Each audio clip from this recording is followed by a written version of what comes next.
Kapaglaom, maayong buntag kaninyong tanan. Ang atong hilisgutan karong Nobyembre 30, giuluhan og ang mga saad sa Dios alang kanako.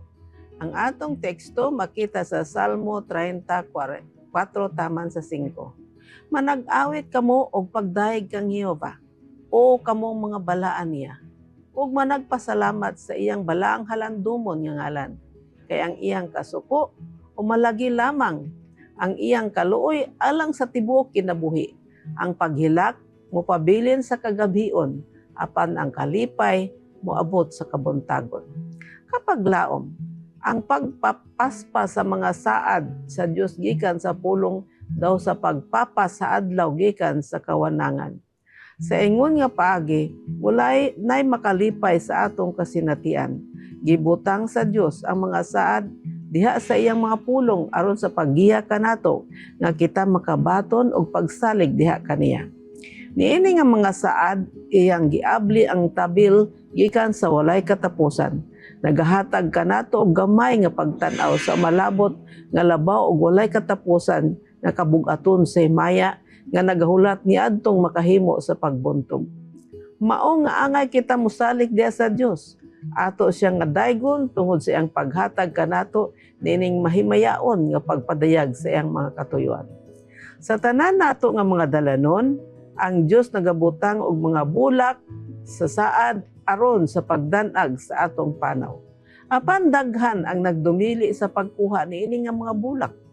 Hinunua ang gipangpili sa pagpunit mao ang mga tunok. Sa mataglakang sila nagahilak ug nagabangutan nga unta mahimo man sila nga magkalipay diha sa Ginoo tungod kay iyang gibuhat ang dalan padulong sa langit nga nindot.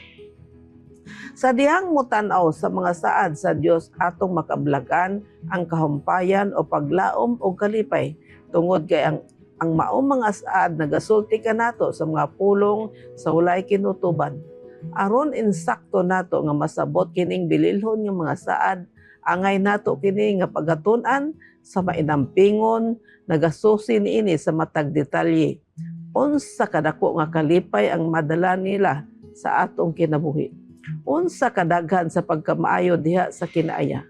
Kung atong dawaton og kinabuhian kini nga mga saad, samtang kita magapanaw padulong sa itaas, atong hisgutan ang mga panalangin nga gisabot diha sa agianan, samtang kita magahuna-huna sa mga misyon nga giandam ni Kristo alang kanato. Atong makalimtan ang ginagmay nga mga kahasol nga atong mahimamat sa matag adlaw. Daw atong ginaginhawa ang hangin sa langit nga atong gipadulngan, ug kita makabaton og kahupayan. Atong pasidunggan ang Dios pinaagi sa paglakip ni Hesus ug sa langit diha sa atong mga kinabuhi. Kapag laom, ang dili mapakyas nga mga saad sa Dios maghatag sa atong kasing-kasing og usa ka hingpit nga kalinaw.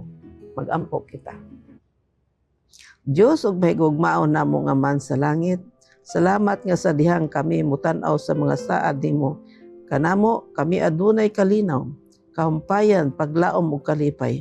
Atagi kami og kaalam nga samtang among pagatun-an ang imong mga saad, hinaot pa nga among masabtan pagayo ang imong gugma kanamo sa ngalan ni Hesus. Amen.